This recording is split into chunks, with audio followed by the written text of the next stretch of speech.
for just being allowed to sit up in a box with the opposing, the owner of the opposing team allow the dad of the quarterback on the opposing team to sit in his box. Like, how many times did that happen? Like, that is unbelievable, man. So the NFL rumor mill wasn't just spinning, it was straight up shaking like a busted washing machine ready to explode. Then out of nowhere, the Raiders owner kicked the whole league door wide open with a move so wild, it almost knocked Deion Sanders' sunglasses off his face. Shedeur Sanders went from a cool storyline to a full-on shockwave that had phones buzzing nonstop, jaws hitting the floor, and fans dropping their popcorn like they got hit with breaking news lightning. Nobody expected this kind of gamble, and it left Coach Prime sitting there in stunned silence, textbooks flying in every direction. The whole football world didn't just blink, it tripped over its own shoes, spilled its drink on the carpet, and stared at the ceiling like, what just happened? Way about him, which is what I think makes him so unique. It's why I think he has the fan base that he has. He has had success at each of these levels. Now, people look at the overall record and go, again, they were a 1-11 football team before he Travis Hunter, his father, got there. 1 minute, Cleveland fans were still celebrating the miracle of a rookie finally ending a 29-year nightmare. The next minute, the internet noticed something crazy. Deion Sanders wasn't sitting with family. He wasn't chilling with old teammates. He wasn't anywhere near someone connected to the Browns. He was stretched out, relaxed like royalty, sitting in the private luxury box of the Raiders owner. Yes, the Raiders. This is the same team Shedeur was out there cooking, slicing up their defense while rewriting Cleveland history like it was light work. That wholesome celebration flipped into suspicious side-eye real quick, and suddenly the feel-good moment turned into a full NFL conspiracy session. Shedeur didn't just make a debut, he made an entrance that shook the whole league. Calm, sharp, and locked in. Over 200 yards, 11 clean completions, 1 smooth touchdown, and 1 tiny mistake that didn't even matter. Cleveland hadn't seen a rookie win this clean since people were still renting tapes from the video store, and that's wild. But here's the real twist. While Shedeur was out there making defenders look like they lost a step, his dad was chilling in climate-controlled comfort next to the one man in the entire stadium with the power to flip a franchise upside down with one signature. No packed suite, no noisy family section, no random media seat. Watch him play without me on the sideline. I've never seen him play without me coaching him, so that was strange, but it was good and it was healthy because I was just in straight dad mode. I wasn't in coach mode, and I loved that I was able to see him gain the first victory. Were you a nervous wreck at all? No. Because you couldn't do anything about it? No. Just a straight-up VIP invitation into Mark Davis's private football penthouse, and just like that, the story went from heartwarming to explosive. Across the league, front offices move like paranoid chess masters who think every Shedeur is plotting on them. Every seat choice, every handshake, every quick hallway whisper gets judged through the lens of tampering rules, loyalty questions, and the fear of looking messy in public. The NFL is not the type of place where you casually swap popcorn with the opposing owner during a game, especially when that opposing team is playing the quarterback you're emotionally, politically, and professionally tied to. But that's exactly what went down, loud and unapologetic, with 0 attempts at subtlety. Now picture the Raiders' locker room, players taping up, locking into game mode, hyped to shut down a Browns rookie, when in the back of their minds they know the boss upstairs is chilling in a luxury suite with the quarterback's father. Even if nothing shady is happening, the vibe alone will make guys side-eye each other like something strange is in the air. To say we know which NFL game had the attention of President Trump after he took to Truth Social to praise Browns quarterback Shedeur Sanders. Trump made sure to remind people that he was not surprised that Sanders led the Browns to a 24-10 win after criticizing NFL teams during the draft for not picking up Deion's son. He said, quote, Shedeur Sanders was great. Wins first game, career start as a pro for Cleveland. Great genes, I told you so. Sanders went 11 for 20 with 209 yards, a touchdown, and a pick. This also marks the first time a Browns quarterback has been victorious in their debut since Football is built on control, image, and mental edges. And that private box turned into the loudest silent storyline in the whole stadium. Then once the game ended and the dust started settling, the theories came riding in like a wild western stampede. The simplest one hit first. Mark Davis wasn't just hosting, Mark Davis was scouting with perks. A private suite brings privacy. Privacy brings opportunity, and this timing was too wild to blame on coincidence. The Raiders have been stuck in quarterback limbo for years. Never terrible enough to disappear, never good enough to sleep peacefully. Temporary fixes, rotating starters, limited ceilings, and a parade of options that never looked like the guy. They changed cities, built a futuristic stadium, turned the desert into a football showcase, but somehow forgot the one piece that turns a flashy show into a real dynasty. And that's exactly why this moment had the whole league whispering. It's now officially clear which NFL game had President Trump locked in, because he jumped on Truth Social and blasted out praise for Browns quarterback Shedeur Sanders like he was launching a campaign rally. He reminded everyone that he wasn't shocked at all that Sanders led Cleveland to a clean 24-10 win, and he doubled down on the receipts from draft season when he called out NFL teams for not taking Deion's son.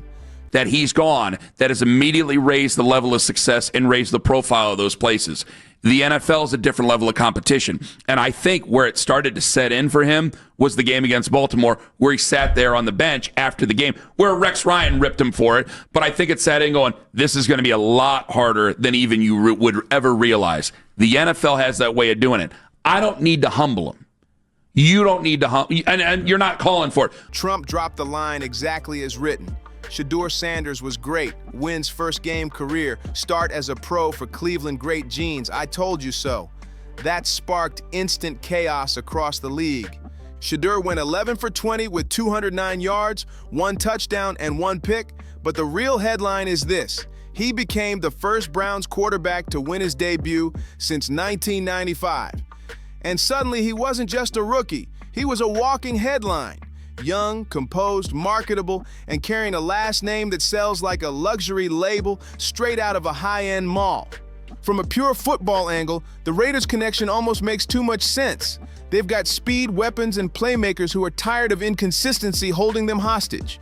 Drop a poised quarterback into that system, and the rebuild stops feeling like a treadmill and starts looking like a straight runway waiting for takeoff. But from a business angle, that fit is downright dangerous. Shadeur in Las Vegas would print nonstop cash like somebody left the money machine running all night. For a rookie who just did what no Cleveland quarterback managed in almost 30 years, that rumor didn't land soft. It hit like a surprise season finale twist nobody saw coming.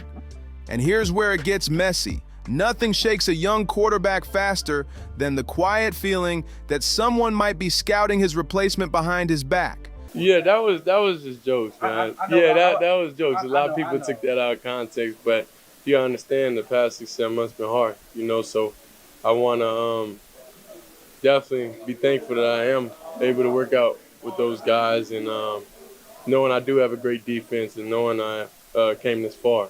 So I was truly amazed. I was truly happy, of course, in that moment that, the work has been paying off. But I'm not comfortable. Well, first and foremost, I got God. So through that, he's able to protect me through everything. But we're in a good moment now, and I don't like looking back. It's like football's version of emotional avoidance. You smile in public while quietly browsing options on the side. That uncertainty changes the whole vibe. Confidence wobbles, the locker room feels different, and suddenly the leash gets shorter even when the performance doesn't. And for Deion Sanders, that kind of mixed messaging does not slide by unnoticed. This isn't a dad who sits silent while front offices shuffle his son through cold corporate decision charts. He's going to feel every signal, loud and clear. If Cleveland is already flirting with the idea of drafting over Shadeur before his rookie season even gets a full breath, that's not just a football call. That's a whole message being sent loud and bold in neon lights. And Deion is fluent in messages like that. He reads them sharper than most coaches do. Now flip that luxury box moment with this reality layered on top. 2 full hours of private conversation with 0 interruptions. If Mark Davis sees Shedeur as the missing piece that locks the Raiders into long-term relevance, bro, he broke some records, man. You know what I'm saying? He is the first quarterback, man, since 1995 to start for the Browns and win their first game. So we got to give him love there, man.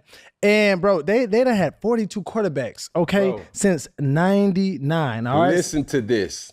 They had 42 quarterbacks since 1999. That's almost as many presidents that we've had in the country. And since 95, he was the first quarterback to come in there first. No theoretical risk is stopping him from making a move that shakes the whole league.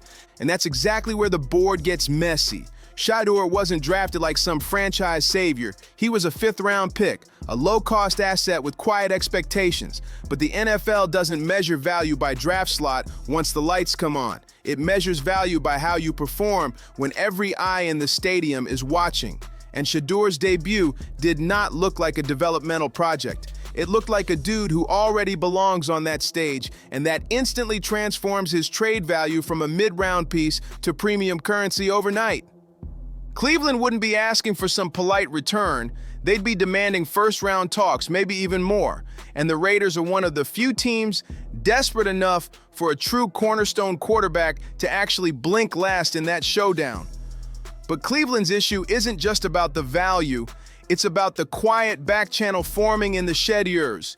It's not written anywhere, not official on paper, but everyone knows it feels very real in practice. All I could think to myself is, man, how much better would Shedeur be if you had put the effort, the focus, the development, the commitment into Shedeur the way you had Dillon? Yeah. I'll also say that when you don't come out and dispel, you just take the easy win, right? Because that's the whole point with Shedeur is on the field, take the easy wins when they're there, and then take your shots down the field. I think we'll get there, by the way. I do too.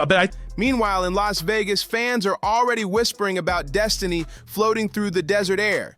The silver and black mythology loves a dramatic identity shift and a young quarterback with a famous name stepping into a flashy city built on reinvention.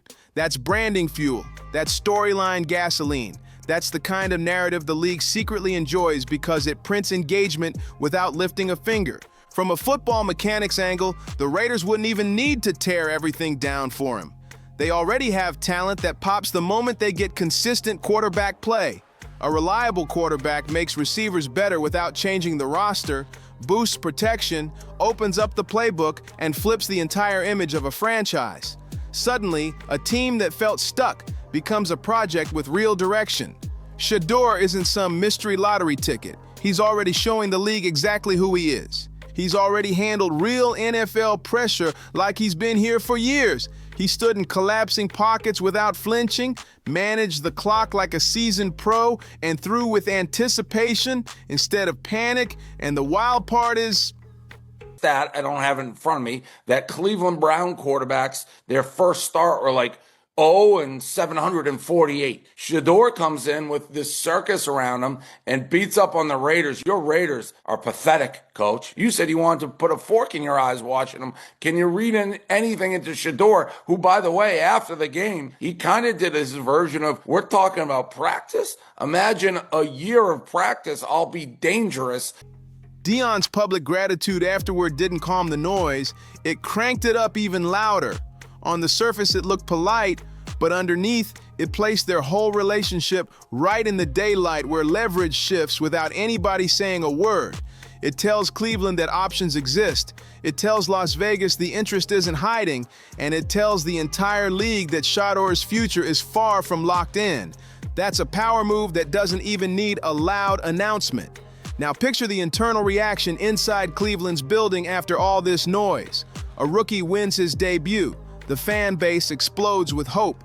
The national narrative flips overnight, and instantly the whispers start tying him to another franchise with a cleaner long-term vision and way less emotional baggage. Pressure like that forces conversations every team tries to delay as long as possible.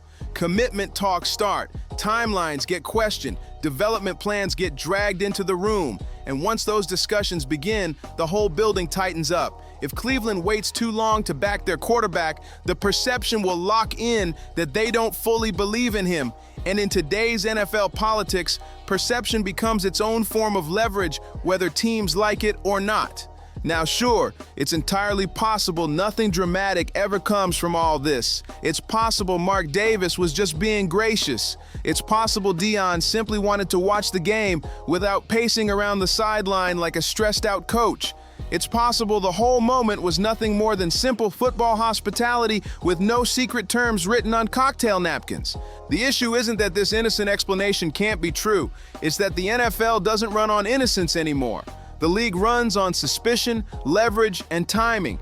And this situation checked every one of those boxes. The NFL survives on calculated restraint, not innocence, and everybody knows it.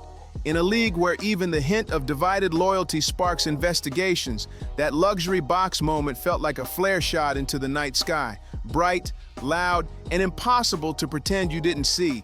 And with the trade deadline already slammed shut, it added even more slow burn tension to the whole situation. Give credit where credit is due. It was really, really good to see him perform, for him to have the opportunity after a few days of practice, like he pointed out, to really, really showcase his skill. And then you look at him. He's bigger than Dillon Gabriel. He clearly has a better arm, can spread the field better, can throw the deep ball. Okay, so he showed you some of the things as to why we were talking about him coming out of Colorado before he fell. Nothing can legally happen right now, which means everything that can happen must live in the Shedeurs until the offseason. That quiet waiting period turns speculation into full-blown suspense. It lets storylines simmer like slow-cooked drama. It gives both sides space to step back and evaluate without the pressure of microphones in their faces. Cleveland gets months to watch Shadeur evolve. Las Vegas gets months to stare at its own quarterback situation and decide whether it wants to upgrade or gamble again. It was the moment when the camera accidentally showed the trailer before the movie even dropped. And even if nothing comes from it, that luxury box crossover will still go down as one of the wildest collisions of power, parenthood, and professional football optics the league has seen in years. Because one thing is clear, this shattered the illusion that Shadeur's future belongs to one city forever. If you're a Browns fan, you got a Shedeur, right? The Browns ain't been talked about like this ever. Since Bernie Kosar. You got a guy over there sitting there, man, that's the fans want to see. Media's talking about him every goddamn. It's like this. It's like Cowboys, the Eagles, Lamar Jackson, Patrick Mahomes, Shedeur. And I was like, I said it early when I was doing football stuff. I was like, if you step back, if you're Gabriel. It turned a debut into a debate. It turned a win into a warning shot. And it turned a proud dad in the stands into the centerpiece of the NFL's most mysterious chess match, without him even saying a word. Now Cleveland faces a tough reality. They can keep riding the rookie wave while rumors swirl through the air, or they can commit fully and silence the noise, or they can hesitate and watch the gravity pull attention west toward the desert one headline at a time. Meanwhile, Las Vegas faces its own choice. Take a gamble on proven rising talent, or wait for the next draft mirage and hope it magically turns into a franchise quarterback under the Vegas lights. And Shedeur, he's stuck right between both worlds, living in this strange limbo where every throw counts twice. Once for the team he suits up for, and once for the team that might be quietly watching from a luxury box 10 stories above. The truth is, every storyline that feels too wild for the NFL usually ends up being the one that matters most. And right now, Cleveland is sitting in the middle of a storm they helped create, even if they don't want to admit it. You don't let a rookie crack a decades-long curse, flip national attention, and spark the loudest conversation of the season, only to act like nothing unusual is happening. That when you do it, even if it's not 100% true, or again, you're just playing the media game, there are benefits there that all of a sudden the Browns relax a little bit more of like, oh, hey, they kind of covered us there. All right, maybe that buys you a little more leeway and buys you a little bit more trust. And I just think like that was an easy win. It's not a big deal he didn't take it, but that was an easy win that if you just put that all the way to the bed, and even though you know in your heart of hearts what the truth is, that's not real life, and everybody watching knows it. Because here's the reality people don't want to say out loud. Shedeur isn't just playing football, he's building leverage with every snap. His talent isn't the mystery. The mystery is where that talent will be taking root in the long run. And when a player's rise aligns perfectly with a franchise starving for a fresh identity, that's when the NFL starts looking less like a sport and more like a high-stakes business exchange. Cleveland can pretend everything is calm, but the room already feels different. Coaches get quieter, executives get more careful, teammates start wondering what the future even looks like, and fans, they can feel the vibe shift from miles away. Meanwhile, out in Las Vegas, you've got a franchise built on bold gambles, watching a young star who checks every box that City loves. Flash, poise, charisma, and a name that rings louder than slot machines. So now the league sits in silence, connecting dots nobody is supposed to say out loud. Because once a narrative like this enters the bloodstream, it never really leaves. It just waits for the right moment to explode. And whether this whole saga ends with a blockbuster move or just becomes the most legendary what if of the season. One thing is guaranteed. The NFL will not forget the night a rookie quarterback, a luxury box seat, and a silent father turned one simple game into a suspense thriller. Like, subscribe, share, and see you on the next one.